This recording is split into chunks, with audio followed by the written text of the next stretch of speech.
How do you do, ladies and gentlemen, and welcome to this week's Look Ahead.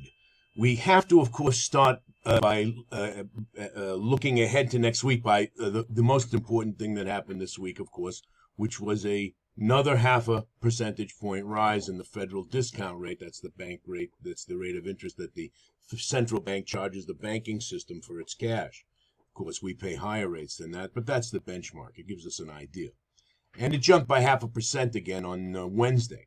Now, we see, perhaps, that on the U.S. dollar index, which is a trade-weighted basket of 6 currencies against the U.S. dollar. And we're looking at a 4-hour chart here. Let me magnify this a tad because I want to point out something. Yes, the reason it wasn't magnified is I want to give you a longer stretch. Sometimes, this is when things started to fall out at the beginning of October and the end of September. And we see that the dollar weakened for some reason that I never fully got my head around.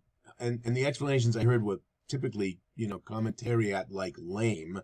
But what I do want to point out here is that this is a 4-hour chart that look like since the interest rate rise, the volume is tremendous. Tremendous volume behind this uptick. Now I'll make it larger so you can get a clearer picture of it. Vavoom, okay? So it looks like it's moving up again on volume. And that makes sense to me because as the interest rate in the United States rises, the demand to hold dollars and just benefit from that safety of what's called the carry trade becomes more desirable to more traders. Sort of like a carry. And that's likely to stay in train for some time as inflation is still running hot. So that's the basis of one of the bases of things we're going to be looking at next week to be certain. Because next week, the thing that we feel the most significant in terms of paying attention to is the natural gas situation in Europe. Now, we're approaching this, well, I think it's now even called a crisis. I'm not sure. But the media is not doing a good job at really telling us how bad things are. I guess that's not their job either. But it's our job. We have to get our heads clearly around what's going on. They just had a very cold week in Europe, and they burnt through a lot of their inventory. And they were very proud, and there was a lot of, I don't know, I wouldn't call it euphoria, but the stock markets surely were slightly buoyant on the fact to have their needs in hand. Well, that was, a delusion, of course, and it was odd because while the inventories were 100% full, which was higher than they usually are at this time of year, it doesn't matter what their level is. They're not being replenished. In the past, when those levels were 80, 70, 60, 40%, there was a flow from Russia. So they were being replenished. So it didn't really matter. Was it 40%, 60%, 20%, 10%? There was enough gas to meet demand. Well, that's not the case. It's not the case for long. That's the problem. And as we've said repeatedly here, and we're not the only one, that the weaponization of natural gas by the Russians in their military pursuit against NATO and Ukraine, the Ukraine war, NATO-Russo war, seeks to tear at the fabric of the European Union by denying them the gas they all need. And that's going to work pretty straightforwardly. As people start to actually die from being exposed to extreme cold and freezing, countries are going to get very jealous and guard their gas selfishly, and they're not going to share. And that's going to lead to a lot of tension. And that's exactly what the Russians are looking for, to tear at the unity of the EU, of prosecuting the war, and he will prevail. And at least I think that's some far-fetched scenario. In our opinion, that's the likely scenario. But, again, it's our opinion. We could be wrong. But the thing we're going to keep our eye on is the natural gas. We're traders at the end of the day, and while the geopolitics is fascinating to anchor ourselves in the trade, we got to understand what the hell's going on here. It's a complicated world. Natural gas prices. Oh, this is the Greenland natural TTF contract that delivers in Rotterdam, and this is the natural gas contract that trades on the NYMEX delivers at the Hudson terminal Gulf, and they're fairly well correlated until recently on the daily chart. When that correlate above this zero line, of course, is positively correlated. As we get closer to 1, that's almost a pure correlation, and as it gets randomly related. So what we see here is the question beginning to break down, and that price movement that's likely to, when we've seen these breakdowns before, prices see price breakdown here. These below correlation moves have in the past indicated several radical price movements. I don't know if I certainly don't know. I have to doubt. I'm not saying no. All I'm saying is that there's a lot riding on this, and this it keeps getting cold, which is predicted to be next week. This weekend is warmed up a little in Europe, but next week it's supposed to be really cold. That's going to be a bad sign. The Europeans can't hold out in a brutal winter with no incoming supply. That is understood. Despite the fact that there are U.S. LNG tankers anchored offshore in Europe, offshore Europe, because they can't offload. This liquid natural gas has to be regasified, and there's a shortage of the plants that are capable of doing that because it takes time. It's a fairly slow process, and one that has to be handled very delicately. So you can't just do it, halfway measured. So the Germans have been set back their offshore anchored plants, which are not as powerful as onshore major plants, but they're building one of those in Hamburg that won't be ready for another year or so. And the offshore ones are not going well. They've delayed the introduction of their output into their grid because they're not set up yet. So they can't be done, halfway. These are serious installations, and despite and because of the fact that they're actually able to do it from floating platform, have to be perfectly secure, not almost or nearly or close to or should have been, but as it should be.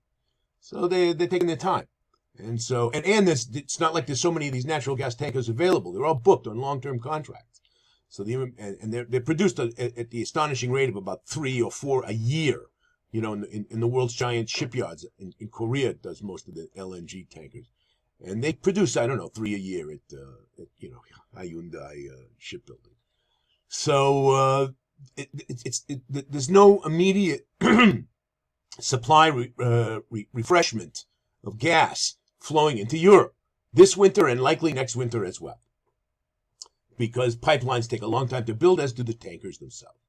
So that's the situation in gas. Keep your eyes on that price. We are of the expectation that the U.S. gas price, the natural gas price which we trade, is going to go up. Now, let us say, in the interest of full disclosure, that's speculation. We could be wrong, and you should only be trading money that you can afford to lose here because we could be wrong, and that's precisely how risk is defined, the probability of the unexpected occurring, and it occurs plenty. So you got to be prepared for it, and to make the ultimate sacrifice, which I don't mean to sound like Yukio Mishima in the Bushido tradition of samurai, imperial Japan, but you don't have to fall on your sword, but it could be it could mean the end of your trading account, which is exactly as devastating as disemboweling yourself. But okay, I digress. Anyway. We think that gas is going to be moving up.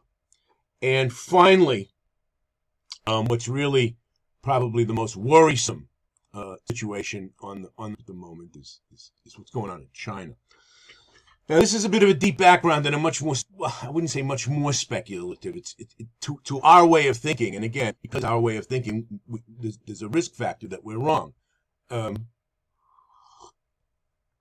But as China makes a crucial error in lightening up on the COVID zero tolerance trend, the outbreaks are going to be unbelievable. And not that the Chinese care about that so much, but their health system, as such as it is too weak to really cope. I mean, the health system in Italy and the United States, highly developed countries with sophisticated health system, nearly fell apart. Certainly in the big cities at the outset of the pandemic.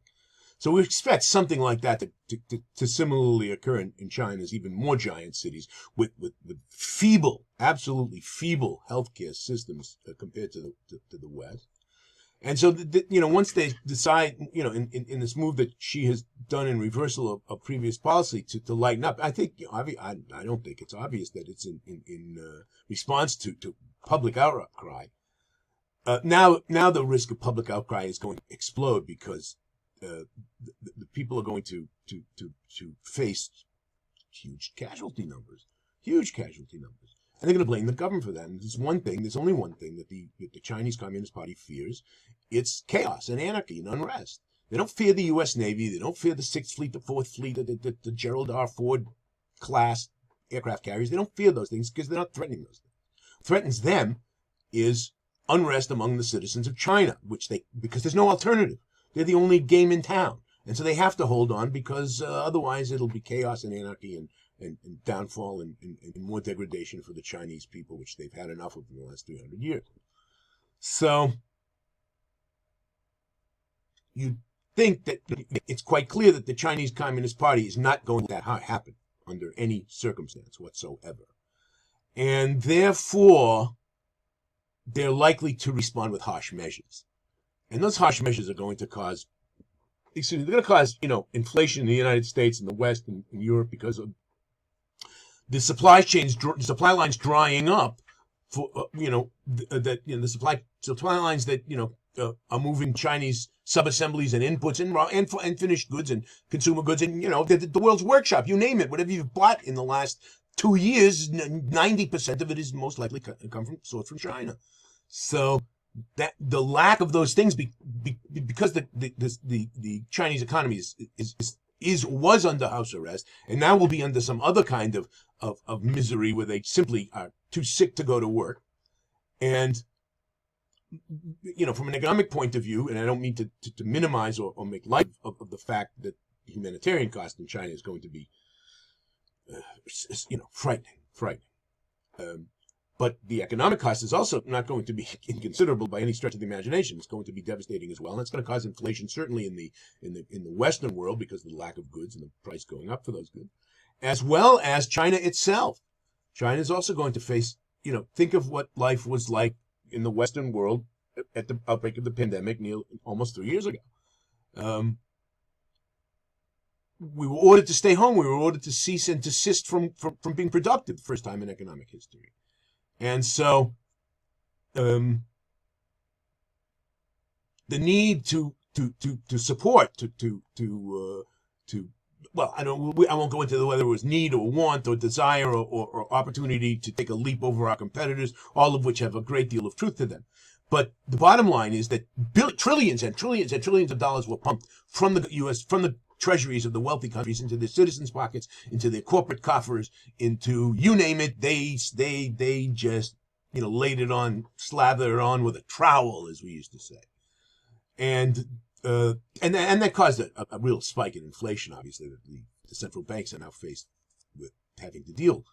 But something like that, might happen in China. I mean, it's not unreasonable to think that won't be following the same. This is a virological thing, an epidemiological thing. It's not, particular to any sort of economic arrangement or any sort of socioeconomic system in place. This is human wide. This is race planet wide. Let's say. So the possibility that the yuan is going to weakening, we think, is strong. In fact, as the dollar, the core you can see it's rarely under zero. Which makes sense. It's a dollar pairing, dollar yuan. It's going to be correlated highly to the dollar. So as the dollar, we think that the yuan is going to weaken, nearly certainly at a high correlation. Right now, it's even 80% correlation coefficient. By the way, those of you who's statistically scoring at home, that's our expectation. As things get worse in China, inflation is going to take hold in China. They're going to be in serious trouble.